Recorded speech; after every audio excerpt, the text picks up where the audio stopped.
Subscribe man for a journey of self-realization and press bell icon to get notification for new video.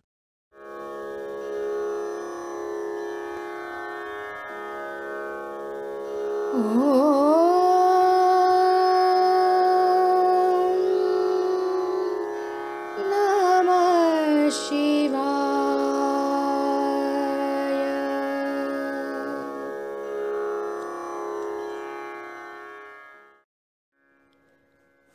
Everything is related to the power of mind. Power of your mind is supreme. No matter how strong you are physically, but a physical power is not backed with power of mind, it might not work. By the virtue of one's mental strength, all odds in life can be overcome, even if the person is physically very weak. Thus, everything depends on the power of mind. When we are up against the odds, do we use the power of mind? The answer is yes. But power of mind is also of two types. One, which is related to physical mind, that is scientific thinking, and the second is related to spiritual mind. Earlier, I have told you about Antarman, inner voice, and Bahyaman, outer voice. This is one step ahead to that. That was very easy to understand, but this will make you think a little. One in general uses physical mind, or we can say scientific mind or approach. I'm not saying that one should not be scientific or logical while thinking, but while doing so, one should use spiritual mind as well. When one thinks scientifically, he only believes in what he sees. When he can handle and is what he takes, facts that can only be proven scientifically. Say a metal needs to be derived. For that, he takes metal ore, collects and studies its properties, and then applies all the principles known to him. He performs various experiments based on his scientific knowledge and calculations known to him. By performing different experiments, he produces different forms of metals that are of different strengths, different texture, etc. After performing these experiments, he publishes the results in the form of principles and theory. Based on these facts and principles, future generation says this was scientifically proven. Most of the times, principle proven scientifically are taken as it is by the future generation. People who perform these experiments believe in what they have derived as ultimate and the final truth.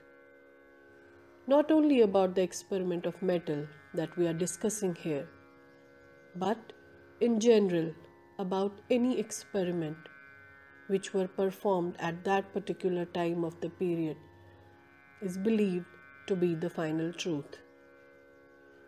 But this remains as final truth only till someone else comes up with new theory and proves it scientifically. As soon as a new theory is proven scientifically, old one, which was considered as a standard, takes a back seat. It just goes into history as the new principles and theories proven takes the seat of the new final truth. Thus, scientific principles become standards for the subject only till the time they are not proven otherwise, or until new principle negates the old principle. You all believe only on what you see or what is already proven by someone else, or what falls in place as per your definition or knowledge, which means you are using your physical or scientific thinking alone. But if one uses spiritual mind along with scientific, you will start understanding things which are beyond obvious. Human beings, by using the scientific mind, created an atom bomb by assimilating thousands of atoms which are so minute that they cannot be seen by naked eye. And this smallest thing blows of something to 50 feet. By using scientific mind, procedures, knowledge, experiments, atom bomb was created. This is scientific approach, or we can say scientific knowledge created this. But had spiritual approach or power been used, it would tell the scientists how same power of an atom could be used for the good of mankind, like for killing diseases, discovery of laser for correcting eyesight, or radiation without the cut on body for killing cancerous cells, which means the atom which caused destruction can create happiness in mankind. This awareness of approach for good comes only when spiritual mind is used. Whenever one is confronted with problems and questions in life, by default one uses his scientific mind to analyze the problem. Since everyone believes in science, one believes only in what he sees by his naked eyes. Even if someone tries to explain something that is beyond the obvious, they do not accept it easily.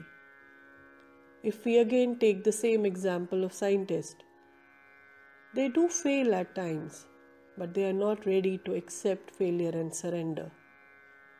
Let's keep aside scientists.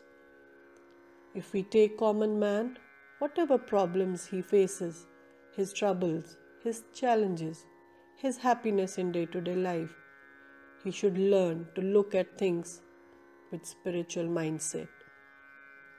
A scientist analyzes every problem that he comes across with in-depth knowledge with the scientific mind, but it has limitations. The ultimate knowledge about anything and everything is understood only when one uses spiritual mind and has spiritual approach. By using scientific mind, we may be able to see minutest things. Maybe we can see what is there at the tip of the needle, but not beyond. When we say this surface is clean, it's because our naked eyes cannot see beyond a certain point, and we agree and say the surface is clean.